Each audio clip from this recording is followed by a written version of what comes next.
you guys for all your food. You guys did really well. I'm really proud of you guys. My question is, um, in addition to the treasurer having the job of bringing in money and budgeting the funds of the organization, how do you plan on making active membership more accessible and affordable to all members? Well, my plan to making being an active member more affordable to those in membership is by trying to give more incentives. I know that we talked about earlier in the year about having maybe active members get discounts for Kasamhan gear. Maybe there can be some part of friendship games or Barrio waived. All those incentives, though they may be a little, they are something. And they do matter. So hopefully, like that would be a little bit of an incentive for people to reach out for that active goal. I know it's gonna be a new thing next year to have a design team, and I really want to utilize that.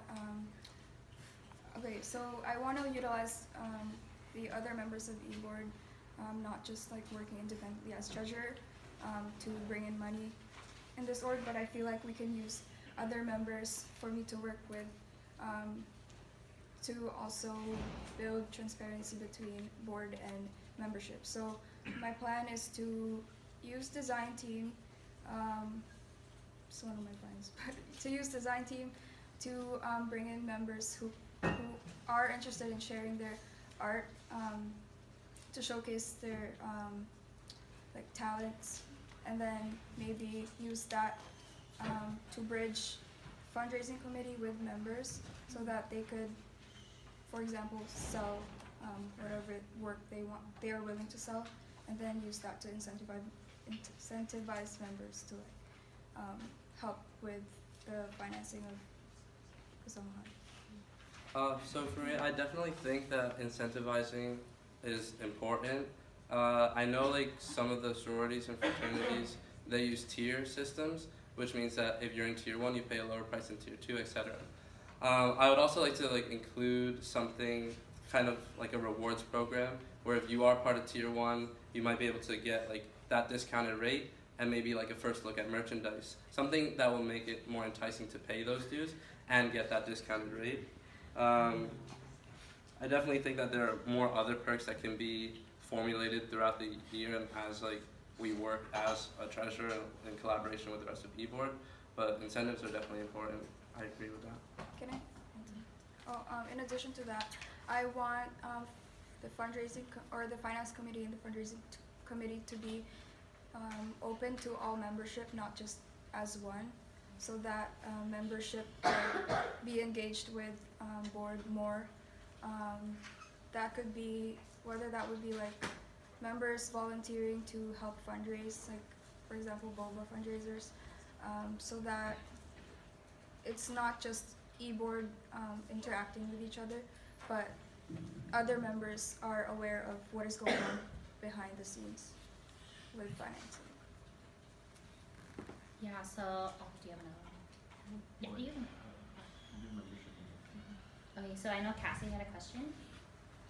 Yeah, so as former development director, I know this is the first year treasurer will actually be the head of both budgeting and fundraising. What do you see to be the biggest obstacle and how do you plan to overcome that? The biggest thing for me is I know that handling fundraising committee and the finance committee will be a lot because it is a lot to deal with when you have a lot of people, everyone's on different schedules. In my presentation, I showed an example of a calendar, and having like an availability sheet is very important so that everyone's on the right schedule, because communication is key. So if we are able to establish that communication, I feel like that wouldn't be much of a problem. Of course, there's a lot of troubleshooting that goes into handling both committees, but nothing that I don't think that we can overcome. I think the biggest obstacle that I've seen this year was the transparency between treasurer and board, especially with Barrio, not being able to know what to budget with like different aspects of Barrio. I think how I can deal with that is to plan ahead of time and to foster relationships with SLE and CFCC so that ahead of time, so that it's easier for us to communicate, especially when we are all under pressure. And another thing, I mentioned CFCC. They have a cultural initiative fund, which they only started this year. I want to grow that potential that they have. So one of my goals is to bridge the gap between CFCC and Kasamahan's board, so that we are able to utilize our resources on campus. I think a big obstacle is participation. I know like at many there's a finance committee, but in our Slack channel, only like 3 or 4 people are always talking in it. So I think that again, participation is definitely key. I know like business and like thinking about having to handle financials and money is very like scary, especially if you don't have the background in it. You might be like afraid to even try. But I think part of my platform would be to make it inviting to everyone, so that I can encourage people to join and even be like a teacher for them, so that, because business is very foundational, and to have that foundation is super important. So with participation of the general membership, I feel like I can foster their growth, which will then help me, which will then help executive board, which will then help the organization as a whole. Thank you. Back to Mel. My last question, so for me personally this year, one of my biggest struggles was finding my place during FG and during Barrio, to reach out to activities director, reach out to cultural director, to get a say in like when things need to be ordered, when things need to be done on time, because usually those positions have their own schedules and their own calendars to work on.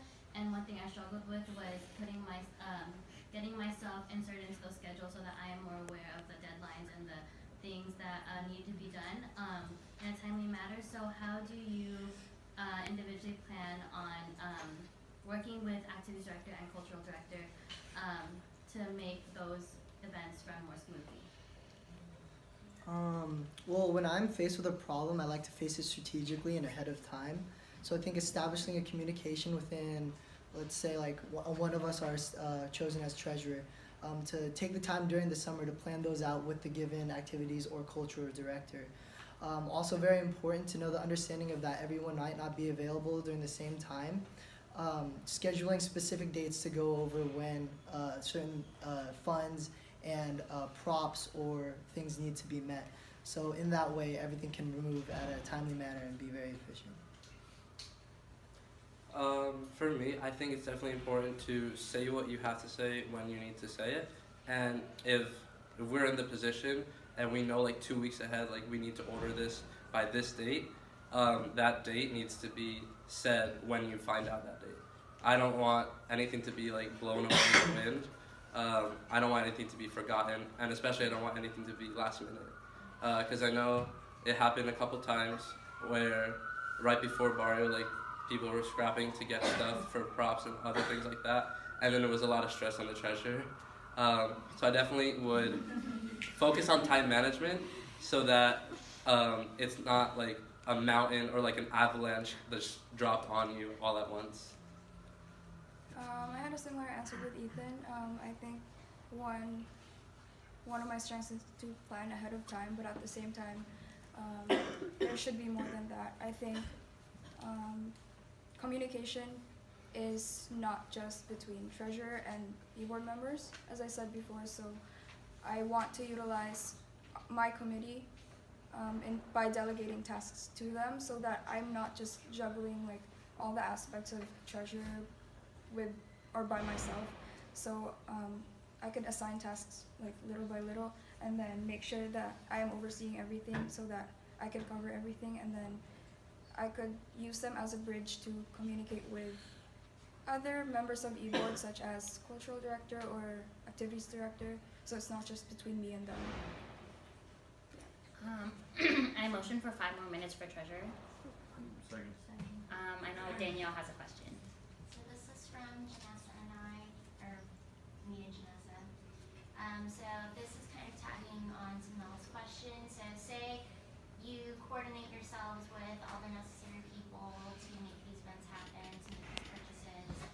How do you prioritize where the money's going, but then follow like what you guys just answered?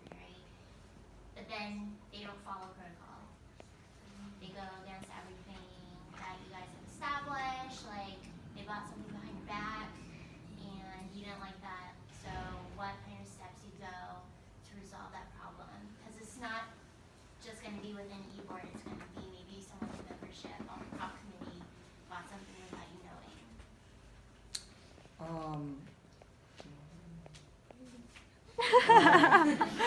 Transparency is super important to me, and I don't think harping on the issue is very good either. So if someone were to go behind the treasurer's back and buy something, I think the person who did that action must be very transparent with the treasurer. So that you're not harping on the issue, it's more finding a means of finding the next priority, what's most important next, and just carrying on with that issue, doing the best that you can given that issue. Because it takes too much time trying to figure out what's happening rather than just dealing with it, finding a quick solution, and then prioritizing the next one.